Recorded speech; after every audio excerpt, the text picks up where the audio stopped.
Will robots and AI replace all of our jobs? If somebody wants to go and make a thing that doesn't make people's lives better, they should count on failing.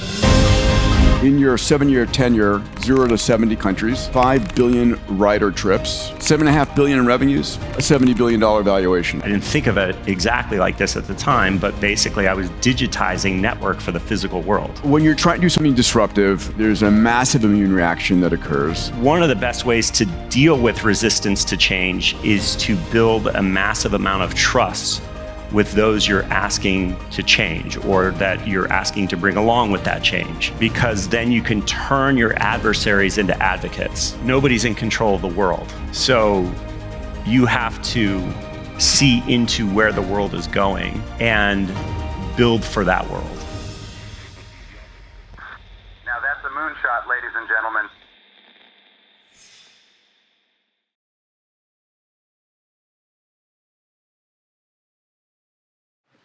This is a group of entrepreneurs running $10 million to $10 billion companies. Their focus is on getting clarity on their massive transformative purpose and then using that for a moonshot to do something extraordinary, to go from success to significance in the world. Yeah. And when we've talked about, understanding the process of reinventing an industry, transforming it, making it efficient, I think there are only a handful of individuals that make that possible or have done that successfully. I want to read the numbers on Uber just as an example, because I want to dive into the founding of Uber and then obviously what you learned in building CloudKitchen as well. But in your 7-year tenure, 0 to 70 countries, that's pretty impressive. 5 billion rider trips. I mean, that's a debt. Yeah, I don't know where that number came from. It came from ChatGPT or some sites like that. So when I left, so mid 2017, we're probably doing, I don't know, 130 million a week. Okay. So that would be like 7 weeks for every billion. So maybe it's, 7.5 billion in revenues. Not bad. Thereabouts. Yeah. Well, the gross at that time was probably about 50 billion. That would be GMV. Yeah. And then how you calculate revenue from there could be tricky, but yeah. But a $70 billion valuation, not bad. Can you take me back to that, first of all, that founding aha moment, and then we talk about purpose as a critical part of building a company that's a moonshot company. Yeah, the aha moment, it's kind of interesting. So you hear a lot of the what do they call them? Founding fables, founding. Yes. There's something along, there's some word like. You get the public sort of like generates. This whole made up thing, we don't have one of those. So, but it sounds like one. So we were in Paris. We were at, if you guys remember, way back in the day in 08 and 09, there was Loic Lemeur's Web Summit. Yes. I think it was called that. Yeah, it was Web Summit. Yeah. And I was there in Paris. I was sort of in between gigs. I had sold my recent company to Akamai, and I didn't know what was next. So I was there with a guy named Garrett Camp, and we were walking back before Uber in Paris. You'd have to walk back. You would, I want to go faster here, but basically you had to walk home in Paris back in the day. You go out to dinner, you're walking home. That's just what it was. And so we were on a 3-mile walk back to our hotel after dinner. And he said, man, I wish we could just push a button and get a ride.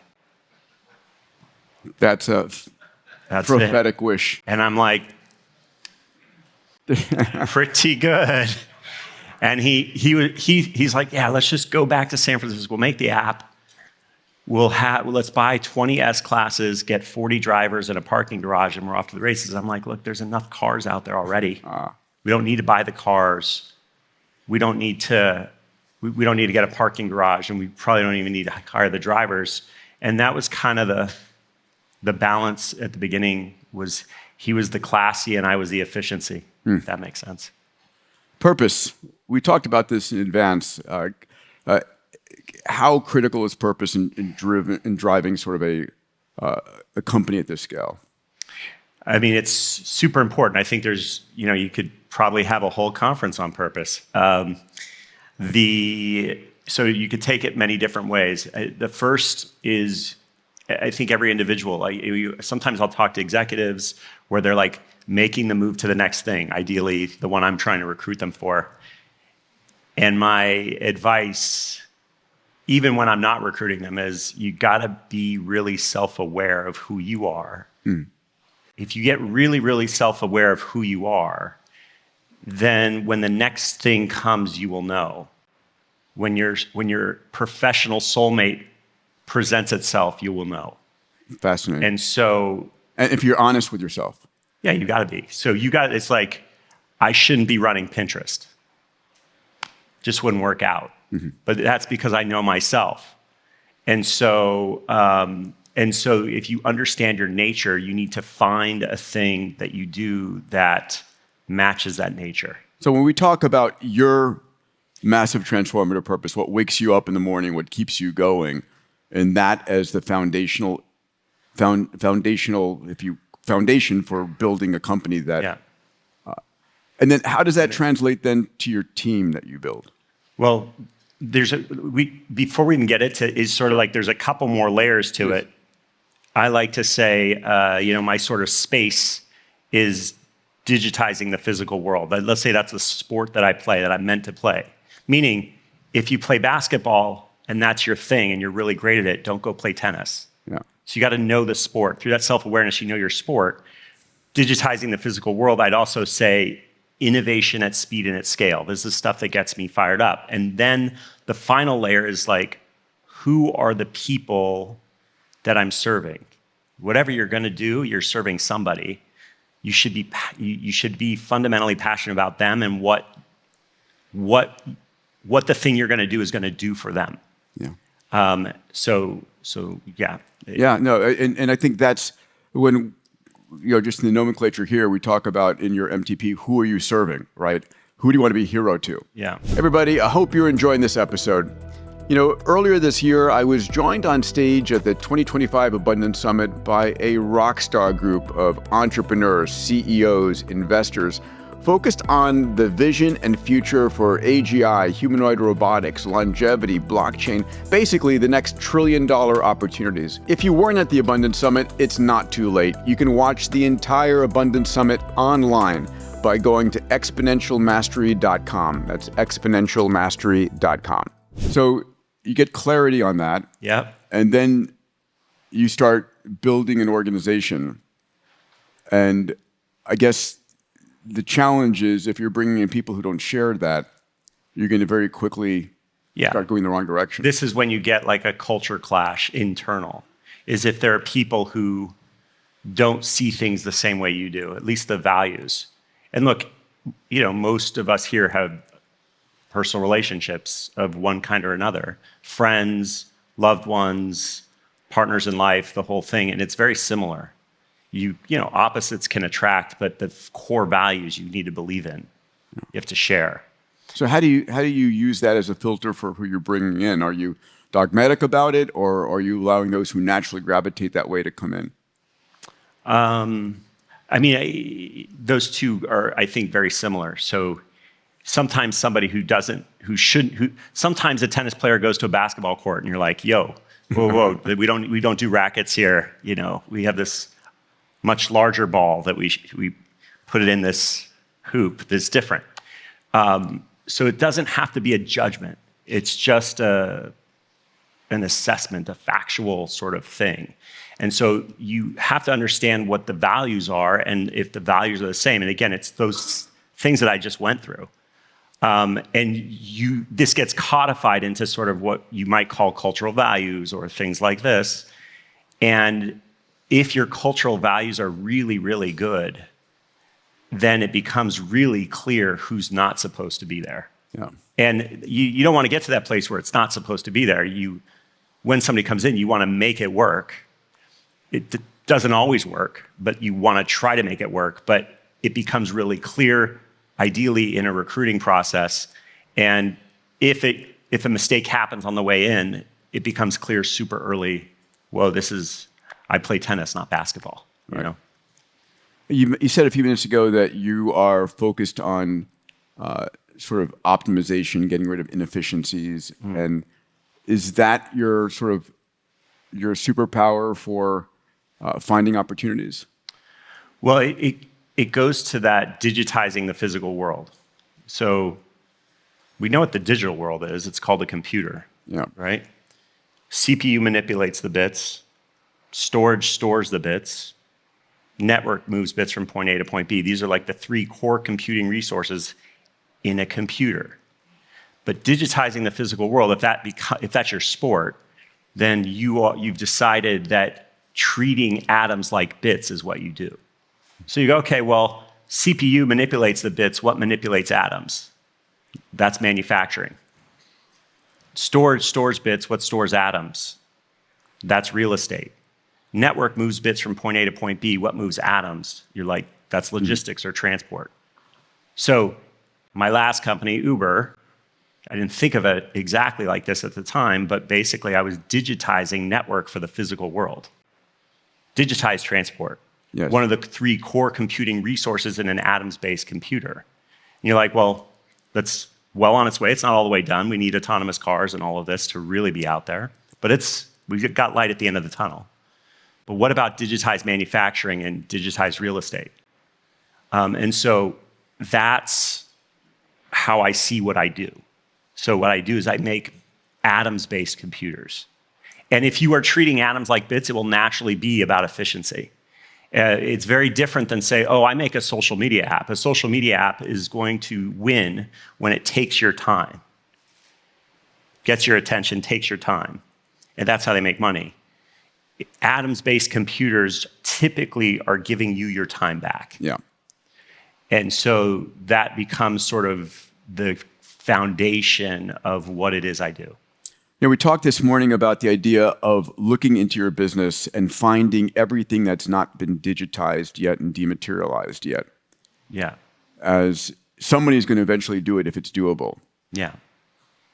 What advice do you have to folks about doing that? It's the other part of it is companies that are born as digital native companies, like you bore Uber, and those are trying to retrofit themselves.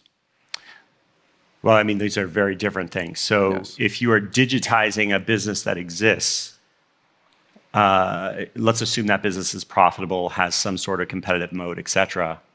It's in some ways, the starting point is very straightforward. It's like you just take all the line items where there are humans and you try to find ways to get more leverage on those humans.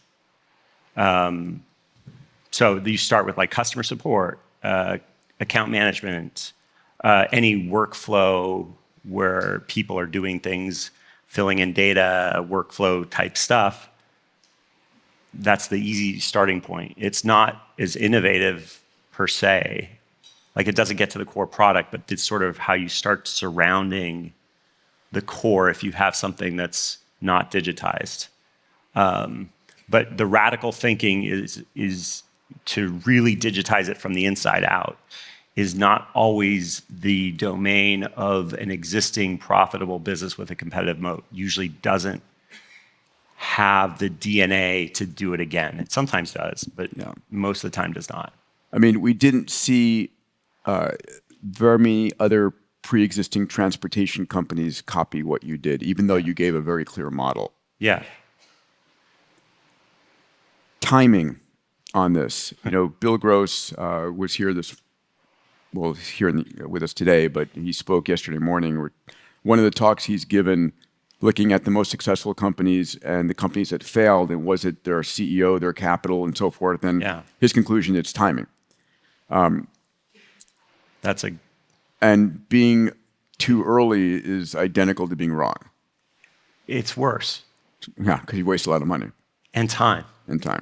I mean, it's the worst. So the company I did before Uber was like networking software. I sold it to Akamai, but I was probably wrong and too early, which is like really the worst. So first 4 years, no salary. Yeah. I didn't have anything. right? So I like to say, I actually at some point had socks that said blood, sweat, and ramen. So it will grind you to dust if you're early. And if you're early and wrong, whew, that's intense. By the way, please take make your questions, right? We're going to be going to your questions in a little bit. I really want you to have a chance to ask Travis for his wisdom. You hit a key point when, the theme of this session is technological convergence, but a convergence on the smartphone and, Google Maps and GPS and the 2008 recession. How important was that recession for this? For what? For getting the gig economy, people willing to drive. I don't think it had much to do with it. Was it the concept Uber tried before you? What's this? Did people try? I mean, the main thing that existed before us was there were a couple taxi apps out there. Mm-hmm. But the problem was it was just a broken model. So a lot of times people, when they see an opportunity, but they go after it the wrong way. Taking a slice of the taxi market, is sort of very small. Yeah. And B, it's sort of like, when Zynga built on Facebook. It's like you're on somebody else's platform, and they can squeeze you. And you're basically getting yield optimization from like the 20% that doesn't matter. So if a taxi guy agrees to go pick somebody up, but then gets a call that he doesn't have to pay any commission on, or somebody waving their hand, hailing them, you're done. So the reliability, the quality of the product you're going to be able to offer sucks, which you could say is similar to where online delivery of food is right now. Like the restaurants are like Uber Eats or DoorDash on a restaurant is it's like a taxi app. You're getting yield optimization on a thing that's built for something else. I remember my first Uber ride in San Francisco when you were just running the black car service. Yeah. And someone said, "Oh, I was going from a party." He goes, "Let me show you this new app, right?" Yeah. And what's interesting was you didn't try and boil the ocean in the beginning. You began really with the black car in San Francisco. Can you talk about staging a moonshot, staging a something that would scale? Because just that mindset of just let's get it working here right before we grow it. Mm-hmm. Well, look, we were in San Francisco for a year before we went to our second city. Our second city was New York. And we didn't even do the low-cost product, what we call UberX. We didn't do that till, must have been early 2013. Maybe mid 2012 was sort of halfway, and then early 2013 was all the way. So yeah, getting it right matters. In my current company, there are a couple situations where we went too big too quick because you can learn the wrong lessons from the last thing. I'm like, oh, this scale is easy. Works. So I did this thing. It was like the acronym was PMD. I didn't want to happen in my current company what happened at Uber, which was we invented this thing, and then we had copycats everywhere in different countries and continents that we had to then go fight. Yep. Because they copied our thing before we got there. Yeah. Even though we went to so many countries so quickly, we got there after the clones got there, right? So we didn't want that to happen again. So I came with this acronym. It was called PMD, Parallel Multi-Continental Deployment. It sounds like a nuclear war. And we did it, but we went to some places we shouldn't have gone.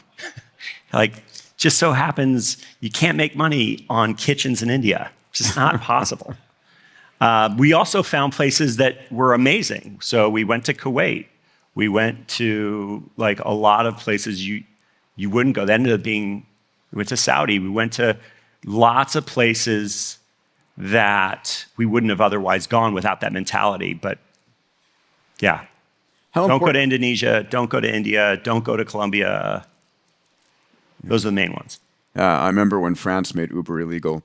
Yes. That's my, don't start a tech company in a country that made Uber illegal, was my motto. How important is getting the system, the operation working really buttoned down before you start moving to additional new territories? Yeah, I mean, there's a balance. There's a couple initiatives that I have right now that are like, they talk about the moonshot inside the moonshot. That there's things like that that make the overall thing win. We've got a couple right now that are very much in that category. That balance between when to cook it and when to scale it is a tricky one. There's a judgment and instinct, but you don't want the overall effort of winning to get, this is kind of maybe tautological and kind of obvious, so I'm not sure it's going to be helpful, but you don't want the overall effort of winning to be dragged down because you went too big. Yeah. Okay, obviously. So you're like, well, what does that mean? So right now I have this one project where it's still operationally intensive because we haven't gotten the tech right yet. But it's growing. It's perfect. We're like 2 6-month periods in a row where we grew 6x we grew 6x in that 6-month period. Wow. Now you're low base, okay, but it means it's 36 times bigger than it was a year ago. Yeah. It's not going to be small for long. When do we push and start expanding? But I know we'll drown if I don't get those core workflows tight. We're going to drown in ops. Yep. So we're almost there. We're right about to click in and sort of expand this. Scaling something that's broken is not fun. Yeah, I like to say, let's not scale failure, is what I say at the office. When you're trying to do something disruptive, there's a massive immune reaction that occurs. Sometimes the immune reaction is within your own organization if people have been doing something else all along. And then sometimes, obviously, it's competitors. How do you deal with resistance that you had? Just general resistance. Yeah, Yeah. I like to say that that one of the most important things that innovators do is they are really good at finding valuable unknown truths. Things that are true and very valuable that nobody else knows. So if you create a machine that's finding valuable unknown truths, then you start to know a lot of things other people don't know. And if you know a lot of things other people don't know, you can start doing things that other people can't do. So that's called change making. Yeah. You start to be able to do stuff other people aren't doing, which means you're doing some stuff nobody's seen. So you start doing a lot of it because you're really good at that core thing, which is finding valuable unknown truths. You start doing a lot of it, you're basically in the change-making business. And there is this thing in nature that is everywhere around us. It's called resistance to change.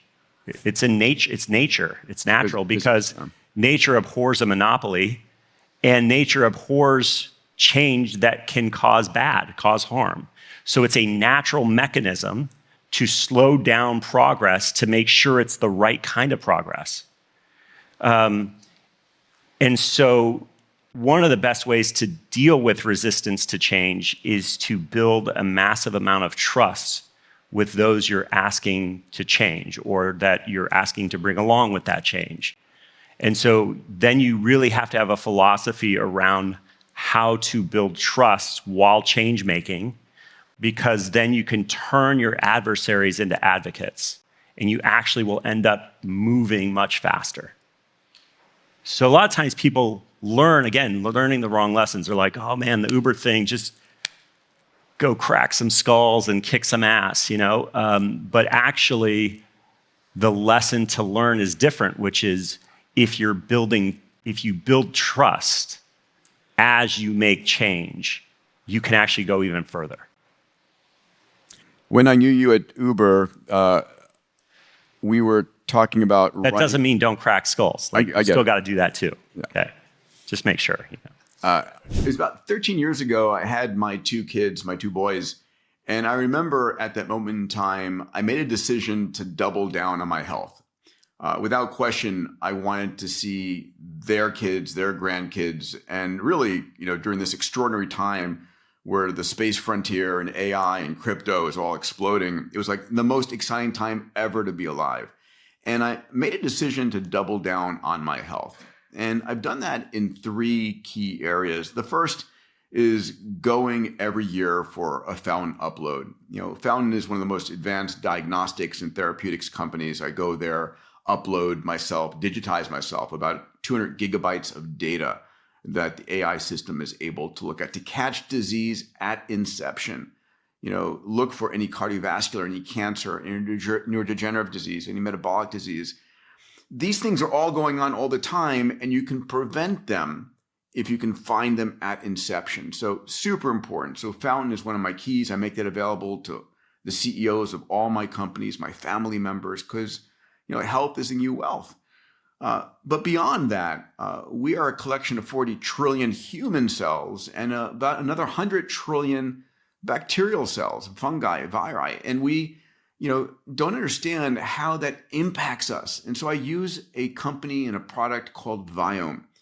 And Viome has a technology called metatranscriptomics. It was actually developed in New Mexico, the same place where the nuclear bomb was developed, as a biodefense weapon. And their technology is able to help you understand what's going on in your body, to understand which bacteria are producing which proteins. And as a consequence of that, what foods are your superfoods that are best for you to eat?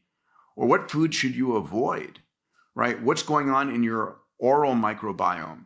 So I use their testing to understand my foods, understand my medicines, understand my supplements. And Viome really helps me understand from a biological and data standpoint, what's best for me. And then finally, feeling good, being intelligent, moving well is critical, but looking good. When you look yourself in the mirror, saying, I feel great about life is so important, right? And so a product I use every day, twice a day, is called OneSkin, developed by 4 incredible PhD women that found this 10 amino acid peptide that's able to zap senile cells in your skin and really help you stay youthful in your look and appearance. So for me, these are 3 technologies I love and I use all the time. I'll have my team link to those in the show notes down below. Please check them out. Anyway, I hope you enjoyed that. Now back to the episode. We were in the midst of working on a Uber X Prize for flying cars. Yeah. And that was part of your initiative as well as the autonomous car program at Uber. Yeah. Do you think it was the right thing for those not to continue? Or do you think they would have gotten the technology going faster? What are your thoughts? I know it's retroactive. No, it's okay. It's okay. Look, they killed the autonomous car project we had going on. Yeah. At the time, we're really only behind Waymo, but probably catching up, and we're going to pass them in short order. So my guess is there's probably some, you can look back 2020 and say maybe, I wasn't running the company when that happened, but you could say, wish we had an autonomous ride-sharing product right now. That would be great. Yeah, I think the same thing here. I think there's still some lack of clarity on where flying cars, or let's say at VTOL, like vertical takeoff and landing, how does it exactly play out? But it's pretty clear if you can get from here to there at 150 miles an hour, and it's kind of like a very fast commute. I think it changes the game in a lot of ways. And I think there are companies that are doing some interesting stuff. I think Joby's probably one of the more interesting Joby ones. and Archer, a number of them. I mean, it's packet-switched humans where you're moving people through. Sure. Well, this is what you just did, right? That's network for the physical world. Yeah. You just went into atoms-based computer, right? Yeah. One last question before we go to your questions here, so get them ready. Iterating under pressure. I mean, one of the things that you fabulously did was iterate the company, the models, the products, the services, and so forth. You talk about how important iteration is.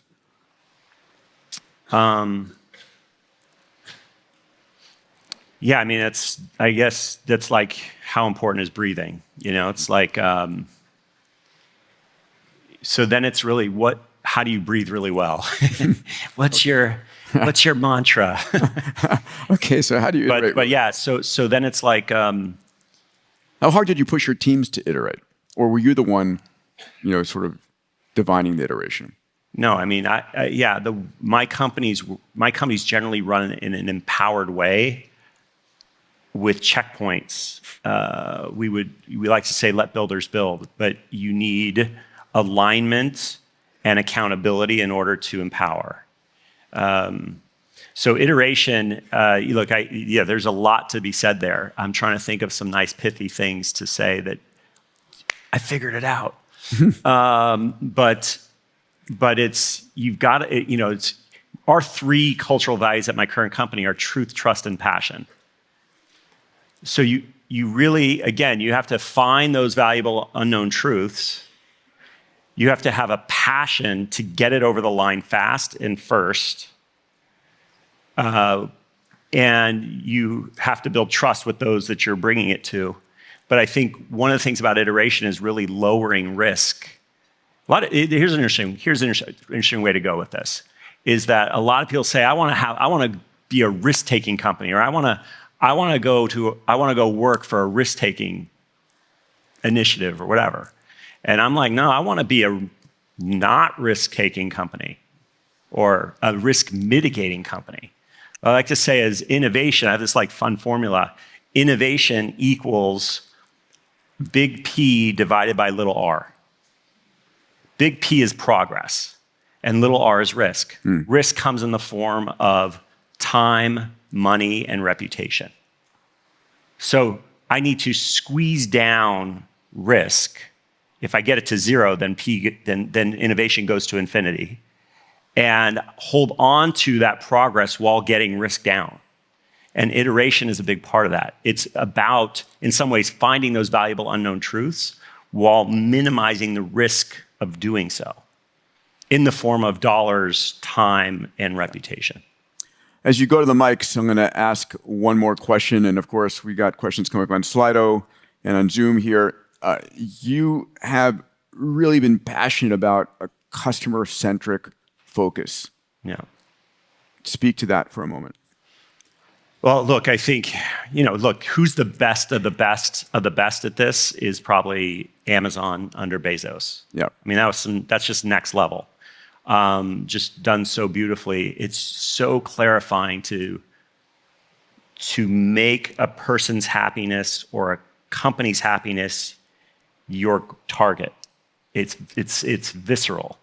Yeah. And so if you start there and work your way through it, you just get clarity. Now, a lot of people go, oh, I'm going to be customer obsessed. I'm going to lower the price. Well, if you don't exist in business next year because you went out of business, you aren't customer obsessed. So customer obsessed means you have to have a lot of heart for the customer. You have to have a lot of love for them. But you also have to have a lot of ROI. And if you get a lot of ROI with that heart, then you can put in even more heart. And I think that's one of the things that it's sort of like that the feelings and the numbers coming together, if that makes sense. And I think sometimes people forget that it's about both. Simon? This is not about technology. It was about your mindset when you had so much trouble pushing the taxi syndicates. Yeah. And every day, it seems like you had another issue. How did you keep resilient in your mind and your team? And what's the mindset you can recommend to us that we always are seeing challenges every day and changes like you did? Well, it's interesting because every once in a while I'll get an entrepreneur that comes to me and will say, when do I give up?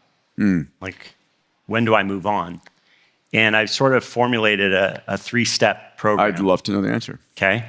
I've held on too long a few times. I've never given up early, but I've held on too long. I have too. This applies to, well, I don't know if it applies to all areas of life, but it might. I haven't thought about it. Okay, so step 1, do you still believe? If you don't believe, move on. Yeah. Obvious, okay? Step 2, are you the right person to do it? So this goes back to self-awareness and just knowing like, okay, what sport are we playing? Am I a support player or I'm the main player? Like, where do I land? Where am I in this? And super hyper transparent honesty with yourself about it, okay? And then, okay, so let's say we check that box too. Step 3, am I about to do significant mental or physical damage to myself by continuing? I remember one of my companies, it was... And that's the hardcore entrepreneur way. That's when you're really right on the edge. I was running a launch company in the late 80s, way before SpaceX. And in the last days of the company, I was making journal entries saying, the patient's on life support, 4 days left to live. It's like just this, emotional. Yeah. Richard.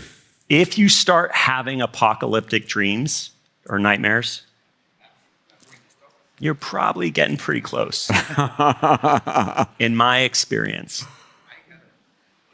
Richard, please. Yeah. Hi, everybody. Richard Metcalf. The question is on my mind is the inner journey. So you've led this industry disruption at scale. And as it got bigger, were there moments where there was some kind of inner story, fear, or did you stop playing the big enough game? Or I'm just kind of wondering what those kind of pivotal inner moments as a leader was or were. I'm not sure I understand the question. So you were leading change where there was no playbook. Yeah. Right? Where you were kind of out there at the forefront, kind of writing the rules as you go. A lot of pressure from various states. So Yes. I was just kind of wondering like what that did for your own personal leadership. Were there moments where you lost your nerve or Never. doubted yourself? Never happened. Never lost my nerve. Just kidding. Okay. Yeah, so just the inner game, kind of what's the unheard story of what goes on for Look, you? there's something to be said. When I finished that company before Uber, that one where I did 4 years, no salary, like all this stuff, ran out of money a couple times, had apocalyptic nightmares, this kind of thing. I did a couple talks, like entrepreneur talks, things like this. And one of my sort of aphorisms was, money will not buy you happiness, but it will pay for therapy. So, look, the clearer you are, the more centered you are, the more you can do. Go to one of our teens, Omer. Thanks, Peter. Hi, Travis. How do you see CloudKitchens evolving in the near future? What role will AI and automation play in its future growth? And do you foresee CloudKitchens merging with any other AI company to become even more cutting edge? Look, the high level of that question. Okay, so look, I'll do the food part and then the AI part. The idea about CloudKitchens is, can you get a meal that is prepared and delivered to you so high quality and so cost efficient and so convenient that it is approaching the cost of you going to the grocery store? Yeah. And if you do that, you do to the kitchen what Uber did to the car. And you turn this thing that we all do for ourselves into a thing that a service does for you. That doesn't mean we don't cook. Like, I like horses, but I don't ride a horse to work. And really, this kind of infrastructure will be so much more healthy. I like to say you don't have to be wealthy to be healthy, and that's one of those things we talk about. You basically get, again, that what you get in return for this is you basically get your time back to do all the other things in life you love. You can cook when you want, that's great. But you don't have to. Mm-hmm. And similar to what happened in the Uber situation is that, of course, everybody used to drive themselves, and more every year, somebody else is doing it for us, or there's a service that does it for us, and ultimately an automated one. As it relates to AI on this question, I think everybody is very familiar with ChatGPT, DeepSeek, Grok, this kind of thing. I call that bits AI. That's AI for bits. Mm-hmm. There's a whole other thing that we're probably going to start seeing more of, which is what I call atoms AI. AI around the physical world. You could say the first iteration of that is what you see with the Waymos rolling around, right? And autonomous cars generally. But what about humanoids? What about, it's basically how does a machine move through the physical world and act in the physical world? There's a whole other set of models that are going to need to be invented to make that real. Sometimes borrowing from the other side, but it's a different ballgame. Thank you. Gustavo on Zoom. What's your question, Gustavo? Hi, Travis. I'm from Brazil. I am a serial entrepreneur. I have $1 billion companies in my track record I co-founded. In my experience, luck plays a bigger role than my vision and ability. In your view, does luck significantly contribute to the success of a business? Could you venture a percentage? If so, how important is luck, Travis?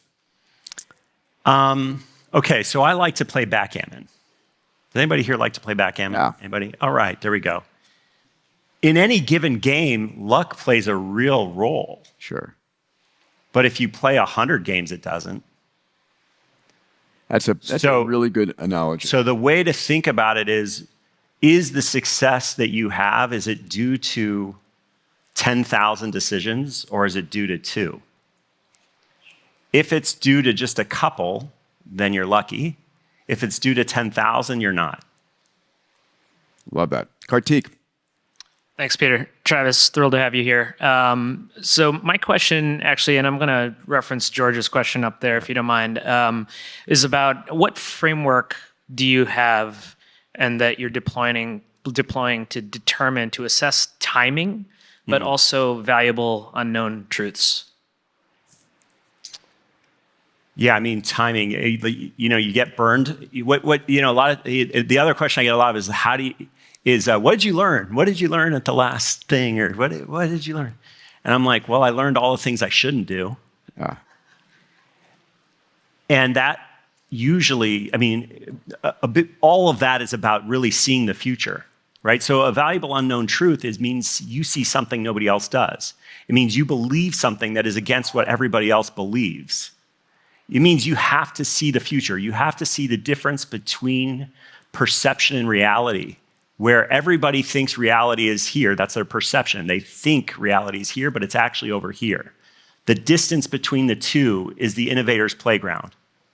So you have to get good at seeing what the future really is and being very skeptical of everything coming in and analyzing in a very truthful way and getting good at it. What is actual reality, not what do people think reality is. And look for those moments when what people think is very, very different than what is real. That's where all the good stuff is. Beautiful. Yeah, keep it up to that. John? Yes? Me? Hi. Travis, thanks for being here. I have a really important question. Yeah. How has your leadership changed since everything that happened at Uber? Yeah. Great question. So before Uber, the largest company that I had run was a 12-person company. So kind of everything. Okay, so everything I'm saying right now is from a journey where you learn every day and you sort of deeply commit to getting better every day. So like everything from 12 people running scrappy, don't know what the hell you're doing, not paying yourself for 4 years. 15,000? How big was Uber at that point? It was like 15, 20,000 people. Yeah. And then, several million drivers. It was a lot, So what I learned is just like everything I'm saying, and you iterate on all those things as you go. We'll go to Elchin. Elchin? Thank you, Peter. What's your advice on industry that's super segmented? I missed you. What's my advice on what? What's your advice on segmented industries such as construction materials? Digitize that industry, and I've been wrong for the last 5 years. Look, I've played around. So we buy property and do construction. That's part of what we do. And I've sort of dabbled in modular construction. the promise of it is so beautiful. Of course, the issue is called local contractors and subcontractors. And like we did this thing where we made this beautiful, we would manufacture these facilities, these kitchen facilities off-site. Just really epically, just wonderful. But then it turns out like, okay, you have to put them together like Legos on-site. But now I have to train a set of contractors to build it. And in the first go, we had one that could do it. And he wakes up one morning, he's like, I don't feel like doing it today. And you're like, please, pretty please, we signed a contract. You're supposed to do it. And then he's like, I think if you paid me $500,000 more, I would do it. So you get into this world where it's against the contract you signed, but like they got you. So then you're like, okay, now I have to train all these contractors to do this thing so that I can manufacture somewhere else and then put the pieces together. My point is like there's a lot of change that needs to happen. It may be that we only get there when we get into true robotic construction on site, or I don't know. I haven't solved this one yet. Vertically integrate everything again. Yeah, I don't know. I don't have the answer for this one, but I have so much hope. Thank you. Yeah. Jacob, one of our teens again. Yeah. Hello, Travis. So do you believe that the mass disruption of currently existing industries happens based off of factors within or out of your control when you're creating a business based on your experiences at Uber? Look, nobody's in control of the world. So you have to see into where the world is going and build for that world. And sometimes the world changes in ways that you didn't expect. And you have to adapt to that. So we're only in control of what we do each day, but most definitely most of what's going on, we're not in control of. And I think that's a super important thing for people to realize. Because I think a lot of people get really attached to this idea of controlling stuff, and they get into weird spots when you do that. Now, there's the other side of it. You get so used to not being in control.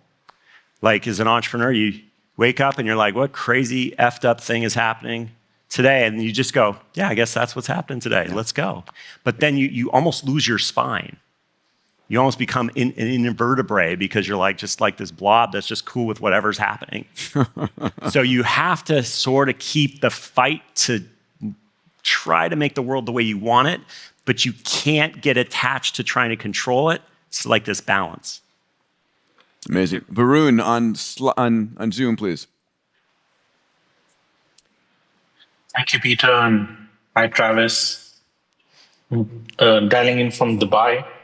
My question is, the global consulting industry is highly fragmented, and as we live longer, there's going to be a lot more people who work in the industry who will become consultants. It's really fragmented, and it's a large industry. Is it a good idea to consolidate this industry using the Uber model? Push a button, get a consultant. I was just kidding. Okay. You're like, okay. Yeah. No, I think that the consulting world is so much about what can be done with AI. Yeah, I think consulting is about to get radically transformed with AI right now. You're like, okay, if you're sort of a traditional consultant and you're doing the thing, you're executing the thing, you're probably in some big trouble. You think about if you are the consultant that puts the things together that replaces the consultant, maybe you got some stuff, and you're basically going to those, like I previously mentioned, profitable companies with competitive moats and like making their moat bigger and making their profit bigger is probably pretty interesting from a financial point of view. Yeah, I think of consulting as a scarcity mindset business. You build a wall around these consultants and you meter them out a little bit at a time, and that will get completely disintermediated by AI.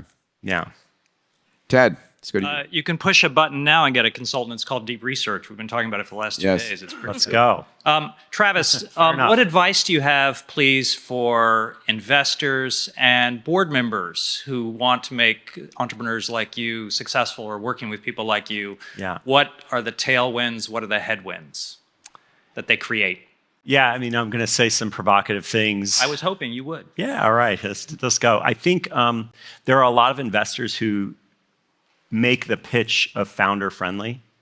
They make the pitch as if their job is to serve the founder, but that's not their job. Their job is called capital allocation. And once you make that leap, that you understand that your job is capital allocation and not happiness of a founder, then I think a lot of things actually get into a much better spot. And generally, from a founder's perspective, the way a founder should look at an investor is not which investor is going to be founder friendly or help me, this kind of thing, because I've just never seen that work. It's which investor does the least amount of harm. So the way I look at it is, okay, you're playing a chess match. You're like a grandmaster chess player, right? And you're playing another grandmaster chess player. And you're playing this game like 60 hours a week, this match. 60 hours a week is what you're doing. And you're like pretty exhausted from doing that, but like you're passionate about it. And then there's this chess enthusiast that doesn't actually play chess, is trying to tell you what moves to do on the chessboard, and you're like, homie, let me tell you the 18 reasons why that's not a thing. And it's not their fault. They're not playing chess. It's okay. But the do no harm's a real thing. Look, governance matters, but a lot of times I think investors get in the mode of thinking they're the idea guy. If the investor is the idea guy, you have the wrong company. And getting a board that supports you as a moonshot entrepreneur, that gives you the freedom to do riskier things. It's got to be smart risks. Yeah, right? Of course, but still. Yeah, like you still as a board member should be like, are you smoking something? The response should be very good, but you should be asking, are you smoking something? Because things can get weird. Yeah. Thanks. Thank you. This is such a wonderful conversation. So we were having dinner last night. It was a group of founders, and we started to brainstorm around what's happening over the next 5 years and 10 years. Mm-hmm. Will robots and AI replace all of our jobs? How do we prepare for that future? I'd love to get your thoughts, because it's coming up fast. Yeah, I mean, this is a hard one to answer because the history of technology basically says we're fine. But a lot of times history says you're fine and then things change, So it's like, I don't know. The one thing we got going for us, this is a weird one. The one thing we got going for us is that robots don't have bank accounts. Yet. We had a 2-hour session on crypto last night. Easy. Okay, hold on. Let me just roll with this for a second, okay? Let's just assume robots don't have bank accounts, all right? Why does that matter? Because if you're making something cheaper, it's cheaper for a human. It means that they have more money than to spend on other things. And when they spend it on something that's powered by AI, it doesn't go to a robot's bank account. And when some founder makes a shit ton of money doing whatever, and they're going to spend that money, it doesn't go into a robot's bank account.